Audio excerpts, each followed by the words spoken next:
لیکن اس کا ایک شعر غالب کو بھی پسند آیا تھا بہت زیادہ، جس پر غالب نے اسے یہ بھی کہا تھا کہ میں آپ کو اپنی ساری شاعری دیتا ہوں، آپ مجھے صرف اپنا ایک شعر دیجیے۔ میں اردو کے آج کے اس نئے ویڈیو میں آپ سبھی ناظرین کا خیر مقدم ہے۔ امید ہے آپ سب بخیر و عافیت ہوں گے۔ تو پچھلے ویڈیو میں ہم نے بات کی تھی غزل کی تعریف، حیت اور تکنیک پر، اور ہمیں یاد ہے کہ غزل کی تعریف میں، غزل کی حیت میں کچھ ایسی اصطلاحات آئی تھی جن کا ضمناً ہم نے اشارہ کیا تھا یا ان کے بارے میں مختصراً بتایا تھا، جیسے بحر، ردیف، قافیہ، مطلع، مقطع، حسن مطلع۔ آج ہم انہیں اصطلاحات پر بات کریں گے کیونکہ یہ اصطلاحات غزل میں لازماً استعمال ہوتی ہیں اور ان کے بارے میں، ان کی تعریف اور ان کے بارے میں جاننا ہمارے لیے لازمی بن جاتا ہے۔ تو شروع کرتے ہیں آج کا یہ ویڈیو۔ غزل کی زمین، ہمیں یاد ہے ہم نے غزل کی زمین کہا تھا بحر، ردیف اور قافیے کو۔ بحر، سب سے پہلے بحر کیا ہے؟ یہ شاعری کا ایسا پیمانہ ہے جس میں شعر کو فٹ کیا جاتا ہے، یعنی غزل جب کوئی شاعر لکھتا ہے تو وہ ایک بحر اس کے لیے چنتا ہے۔ بحروں کی تعداد کئی ساری ہیں، تو ان بحروں میں جو کوئی بحر شاعر جس بحر کا انتخاب کرتا ہے، پھر پوری غزل اسی بحر میں لکھی جاتی ہے، اسی پیمانے میں اس غزل کو لایا جاتا ہے۔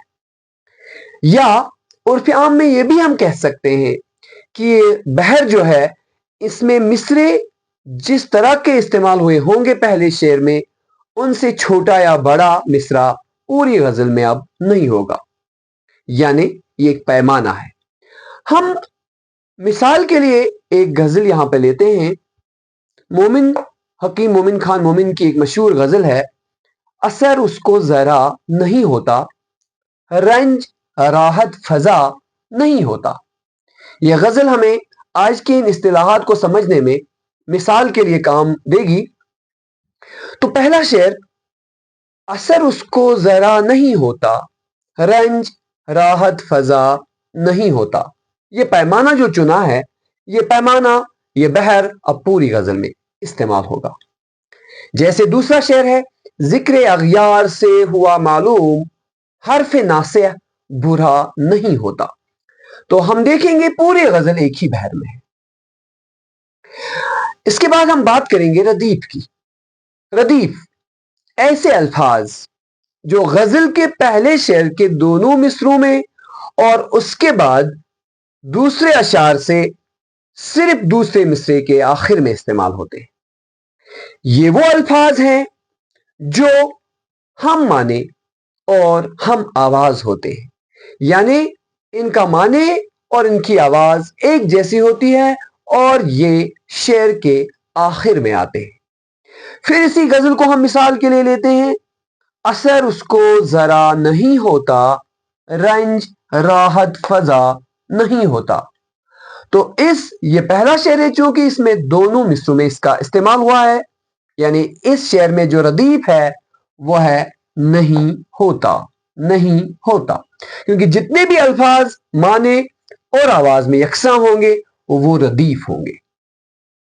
اس کے بعد اگر پھر دوسرے شعر کی مثال ہم لیں، ذکر اغیار سے ہوا معلوم، حرف ناصح برا نہیں ہوتا، تو یہاں چونکہ یہ دوسرا شعر ہے، دوسرے مصرعے کے آخر میں آیا نہیں ہوتا، تو یہ ردیف ہے۔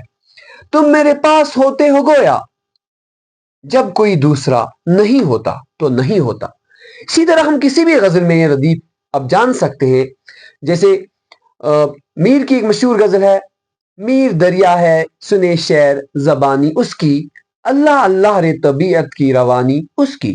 تو اس غزل میں جو ردیف ہے وہ ہے اس کی۔ اب اسی ردیف کا استعمال پوری غزل میں ہوا ہے۔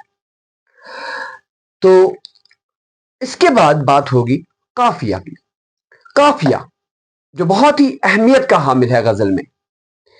یہ وہ الفاظ ہیں جو غزل میں پہلے شعر میں ردیف سے پہلے، ہر شعر میں بلکہ ردیف سے پہلے آتے ہیں، اور یہ ایسے الفاظ ہیں جن کی اگر ہم اس کی جو فرق جانیں گے ردیف سے کہ اس کی کیا، یہ کیسے اس سے مختلف ہے، تو یہ آپ کو یاد رکھنا ہوگا کہ قافیہ ردیف سے پہلے آتے ہیں، شعر کے آخر میں ہی آتے ہیں مگر ردیف سے پہلے آتے ہیں، پہلی بات۔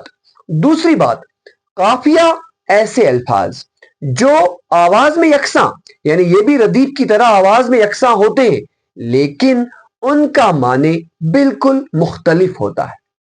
ردیف آواز میں بھی یکساں تھے اور معنی میں بھی، جبکہ قافیہ کیا ہے، یہ آواز میں تو یکساں ہیں لیکن معنی میں یکساں نہیں، بلکہ املا میں بھی یکساں نہیں۔ پھر سے یہاں پہ مثال کے لیے ہم سمجھیں گے، اثر اس کو ذرا نہیں ہوتا، رنج راحت فضا نہیں ہوتا۔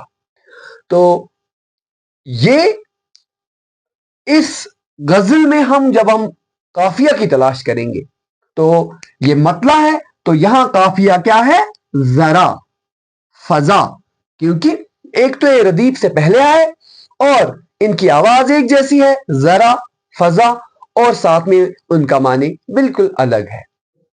کچھ اور اشعار کو بطور مثال ہم سمجھیں گے تاکہ ہمیں اچھے سے سمجھ آئے۔ ذکر اغیار سے ہوا معلوم، حرف ناصیہ برا نہیں ہوتا، چونکہ پہلے شعر میں دونوں مصروں میں ہوتے ہیں ردیف اور قافیہ، اس کے بعد صرف دوسرے مصرے کے آخر میں ہوتے ہیں، اس لیے ہم یہاں تلاش کریں گے حرف ناصیہ برا نہیں ہوتا، تو برا، فضا، ذرا۔ ایک اور شعر کی مثال دیکھیں گے، تم میرے پاس ہوتے ہو گویا جب کوئی دوسرا نہیں ہوتا، تو کیا ہے، دوسرا، یہاں قافیہ ہے۔ کیوں سنے عرض مضطر مومن، صنم آخر خدا نہیں ہوتا، تو خدا، دوسرا، برا، فضا اور ذرا، یہ کیا ہے، یہ ہے قافیہ۔ اسی طرح سے ہم کسی بھی غزل میں اب قافیہ کو تلاش کر سکتے ہیں۔ تو اس کے بعد ہم نے مطلع کی بات کی تھی پچھلے ویڈیو میں۔ مطلع غزل کے پہلے شعر کو کہتے ہیں، یہاں سے غزل شروع ہوتی ہے، اور ہم نے اس کی پہچان بھی بتائی تھی۔ اس کی پہچان تھی دونوں مصروں میں ردیف اور قافیہ کا استعمال ہونا۔ تو مثال ہم نے نہیں دی تھی، آج چونکہ ہمیں اصطلاحات اچھے سے جان رہے ہیں تو یہاں یہ پہلا شعر ہے، اس کی یہ پہچان ہے کہ دونوں مصروں میں ردیف کا قافیہ ہونا۔ یہاں پر ہم دیکھ رہے ہیں پھر سے، اثر اس کو ذرا نہیں ہوتا، رنج راحت فضا نہیں ہوتا، تو دونوں مصروں میں اس پہلے شعر کے ردیف اور قافیہ کا استعمال ہوا ہے، ذرا نہیں ہوتا، فضا نہیں ہوتا۔ یہ غزل میں مطلع کی پہچان ہوتی ہے۔ اس کے بعد اگر بات کریں گے حسن مطلع کی، یہ بھی ہم نے کہا تھا، ہم نے اس میں بھی بات کی تھی، حسن مطلع اس شعر کو کہتے ہیں جو غزل میں مطلع کے بعد آتا ہے، لیکن ہر غزل میں حسن مطلع نہیں ہوتا۔ حسن مطلع وہ شعر ہوتا ہے جو دوسرا شعر غزل کا تو ہوتا ہے لیکن اس میں بھی مطلع کی طرح دونوں مصروں میں ردیف اور قافیہ کا استعمال ہوتا ہے۔ اگر ہم اس غزل کو لیں گے تو یہاں ہمیں ایسی مثال نہیں مل رہی ہے، کیونکہ یہاں دوسرا شعر ہے، ذکر اغیار سے ہوا معلوم، حرف ناصیہ برا نہیں ہوتا، تو یہاں اس پہلے مصرے میں ہمیں ردیف اور قافیہ نہیں مل رہا، اس لیے یہ حسن مطلع نہیں ہے۔ لیکن ہم سمجھانے کے لیے ایک غزل کے پہلے دو اشعار آپ تک پہنچائیں گے تاکہ ہمیں اچھے سے یہ حسن مطلع بھی سمجھ آئے۔ خواجہ حیدر علی آتش ایک مشہور شاعر ہیں، ان کی غزل ہے جس کا مطلع ہے، تصور سے کسی کی میں نے کی ہے گفتگو برسوں، رہا روشن، تصور سے کسی کی میں نے کی ہے گفتگو برسوں، رہی ہے ایک تصویر خیالی رو برو برسوں۔ یہ مطلع ہے، اس میں برسوں اور برسوں ردیف ہے، اس سے پہلے قافیہ آتا ہے جو ہے گفتگو، جو ہے روبرو۔